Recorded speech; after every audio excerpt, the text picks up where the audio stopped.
During a power outage, I offered to cook on my portable gas stove. My daughter-in-law snatched it from my hands, called me useless, and slammed the door. That same night, she saw her face on a local community board with a caption that stopped her cold. I'm a 62-year-old widower. My name's Frank. I used to work as a mechanic in Erie, Pennsylvania, until my knees and back gave out. My wife, Marie, passed from cancer in 2021. After that, my son Paul asked me to move in with him and his family. I didn't want to. I had my own space, my routines. But I was lonely and tired, and Paul said it'd be good for the grandkids to have me around. He meant well. They had a finished basement with its own entrance. Not bad. I sold my house, put some cash aside, and moved in. At first, it felt like I made the right choice. The kids, Jamie and Lily, liked having me around. I helped with homework, fixed broken toys, taught them to fish. Paul was always working, but when we did talk, it felt like old times. Dana, his wife, never really warmed up to me. I didn't expect her to. I figured, okay, she's got her ways, I've got mine. I stayed out of her way, didn't meddle. But over time, things shifted. She stopped saying good morning. She'd complain if I left tools on the porch, even if I was fixing her busted railing. Once, I heard her whisper to someone on the phone, I'm not running a nursing home. I let it go. Pride is a funny thing. You hold on to it even when you know you're being disrespected. But the worst part was how she turned Paul into someone smaller, more apologetic, like he was constantly managing her moods. I saw it every day. Then 3 weeks ago, Erie got hit with a nasty storm. Power lines down, roads blocked. By evening, the whole block was blacked out. We bundled up and waited it out. The kids were scared and hungry. Dana lit candles and paced like a caged animal. I offered calmly, I've got my old portable gas stove. It's in the basement. I can make soup and grilled cheese. Just something warm for the kids. She looked me dead in the eye and said, you think that rusty piece of crap is safe? I told her, it's worked for 20 years. Just needs a match. Then she stepped up, yanked it out of my hands like I was a toddler, and snapped, you're gonna blow up the house, Frank. Useless. She walked off with it, slammed the door, and left me standing there in my own little corner of their house. Like I was nothing. Paul said nothing. Just sat on the couch rubbing his temples. I didn't say another word. I went back downstairs and sat in the dark. I couldn't sleep. Not because of the cold, but because that word, useless, hit me harder than I expected. I raised a son, worked 40 years, buried a wife, fixed everything I ever touched, and still showed up when they needed me. And this is what I get? No. I couldn't let it slide. I'm not a vengeful man, but I believe in consequences. Dana's entire identity is wrapped up in this image she pushes online, supermom, community-minded, organized chaos, blah blah. She runs a local Facebook group for moms. Posts advice, humble brags, judgmental rants about deadbeat parents. She thinks people look up to her. That night, while they all slept, I logged in using an old account I had made to follow community updates. I searched her group, found a post she'd made 2 days prior, a picture of her kitchen, bragging about being always prepared for anything. I took a screenshot. Then I made a flyer, plain white paper, black text, photo up top. Caption, when the power goes out, some moms shine. Others scream at grandpas, steal their supplies, and call them useless. Know who your neighbors really are. No names. But anyone in the neighborhood who followed her post would know. That picture was unmistakably her kitchen. Her face, smug and filtered, right there. I printed 5 copies and drove out early the next morning. I pinned them on public boards, grocery store, gas station, the library, and one near her favorite coffee shop. It took 20 minutes. That afternoon, she came back from her gym. I heard the garage door slam shut. She stomped and yelling, "What the hell is this?" I stayed quiet. Paul asked what was wrong. She shoved the paper in his face. "I'm being targeted. Somebody is posting lies about me in public." He squinted at it, then turned to me. "Dad, did you do this?" I just looked him in the eye and said, "Everything on that paper is true.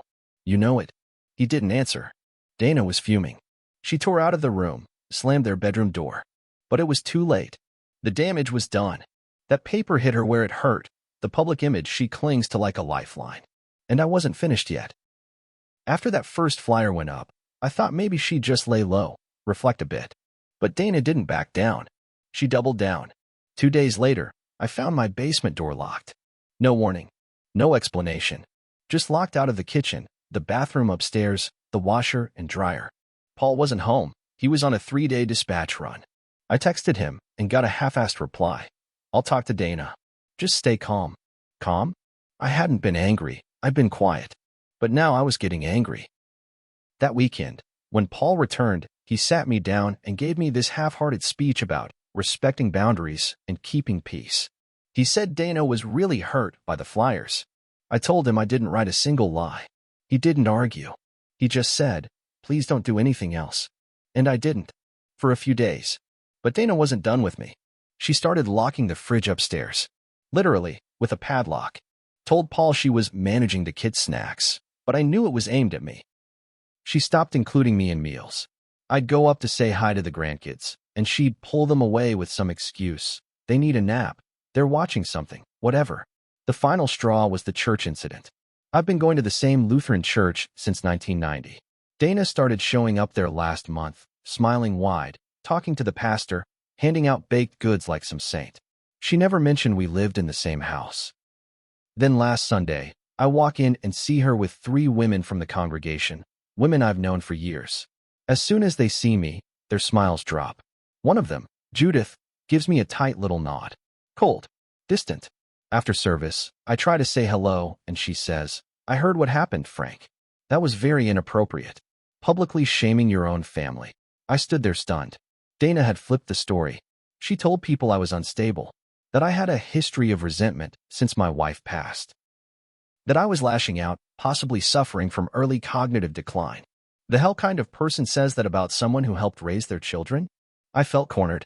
My reputation in that church, my community, meant something. And now it was slipping through my fingers because of her lies. So I called a lawyer. Not for revenge, yet. For information. I needed to know my rights.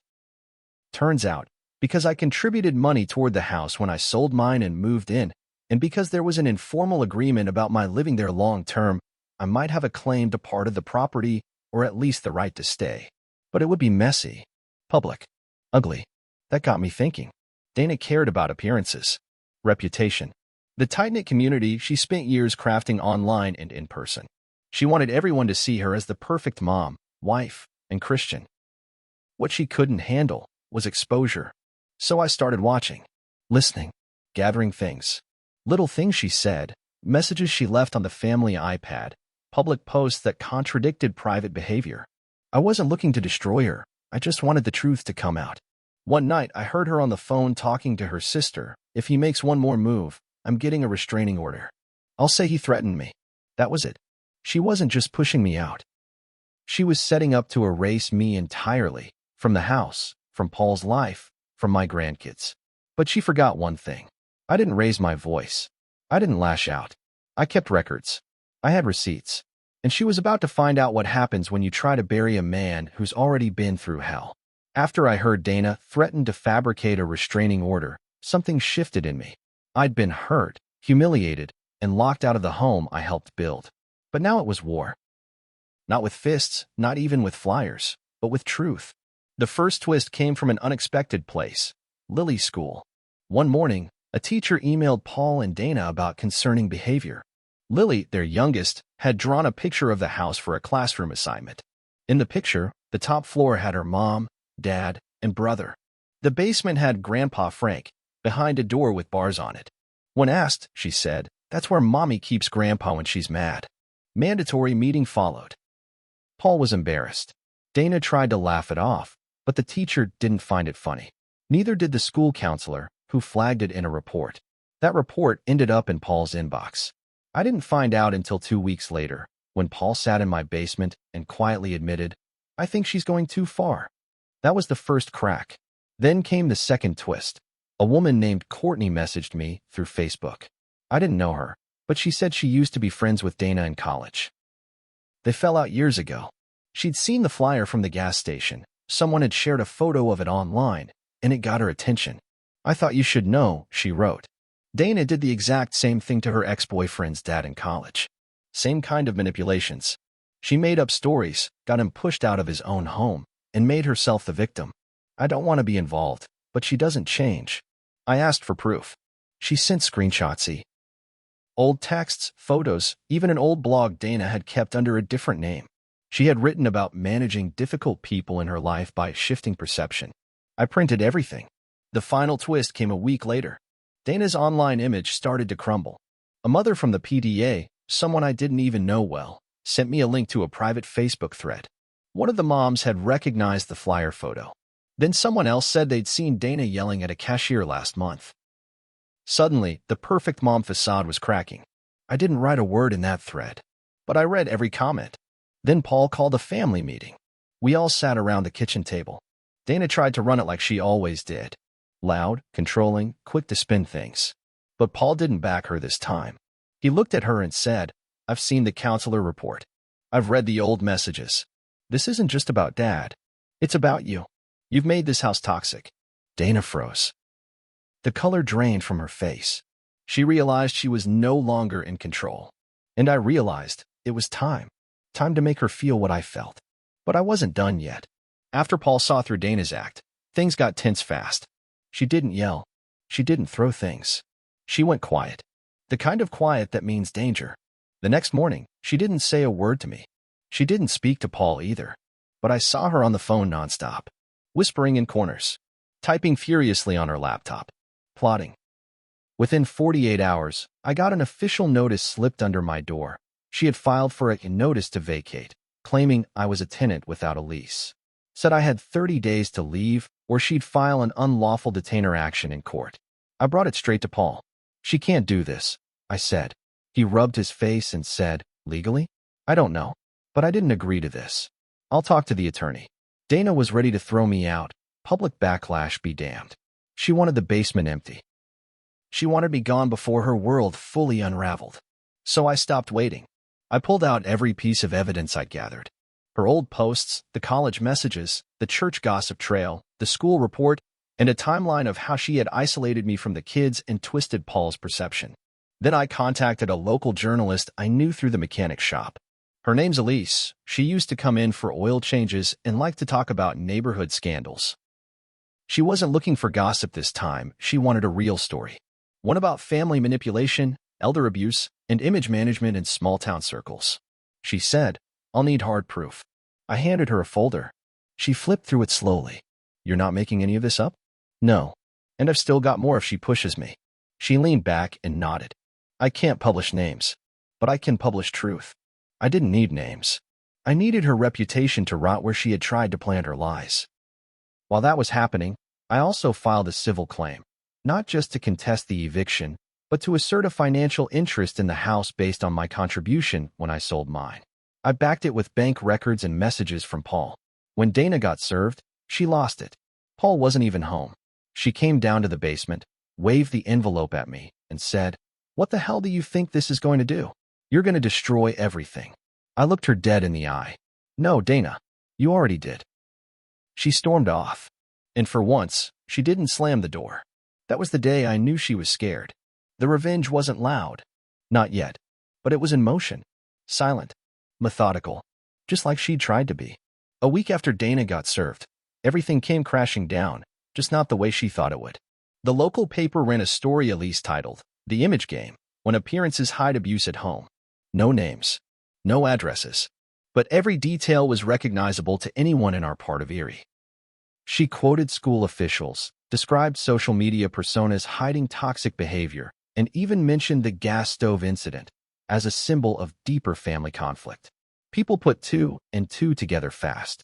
At church the next Sunday, no one sat near Dana. The pastor didn't even greet her. The woman who once coordinated every bake sale was suddenly invisible. At school drop-off, she stood alone while the other moms whispered behind their coffee cups. Paul had to take a leave from work to deal with everything. Court was coming up, and I had the paper trail to back every dollar I contributed to the house. It wasn't just about staying. I wanted a legal piece of what I helped build, even if it meant she had to buy me out or sell. But that wasn't the final blow. That came from Paul. One night after the kids were in bed, he asked Dana to sit down. She tried to spin it like always, saying she was under pressure, that I had been aggressive, and that people were just jealous of her structure. He didn't yell. He just laid it all out. "You tried to turn my father into a villain because you needed control. You lied to the school. You lied to people we go to church with. You manipulated me. And now you've lost every inch of trust one ever had in you. She cried. For once, I think some of it was real. But it didn't change what came next. I've spoken to a lawyer, Paul said. We're separating. I want full custody. You can stay in this house until the court says otherwise, but Frank's not going anywhere. She froze. All that power she used to hold, all the control she used to swing like a weapon, it just melted. Then he handed her the final piece, a printed photo of her standing in front of one of the flyers she tore down, taken from a gas station camera feed that Elise had found. Captioned beneath it in Paul's handwriting, "Truth always comes out." Dana left the house 2 weeks later. She moved in with her sister. We kept the grandkids stable. Paul filed for full custody and the court agreed. She was unstable, and now, thanks to her public unraveling, too toxic to paint herself as the perfect mom. I stayed. I kept my share of the house. I rebuilt my relationship with Paul. And most importantly, I kept being grandpa. Fully. No basement door between us. As for Dana, she lost more than control. She lost her mirror. The one she used to show the world her best angle. Now, all anyone sees is what was behind it all along. And me? I didn't shout. I didn't throw punches. I just held the line, documented the truth, and watched her fall on the sword she forged. Justice didn't come quick, but it came, and I was there to watch every second of it.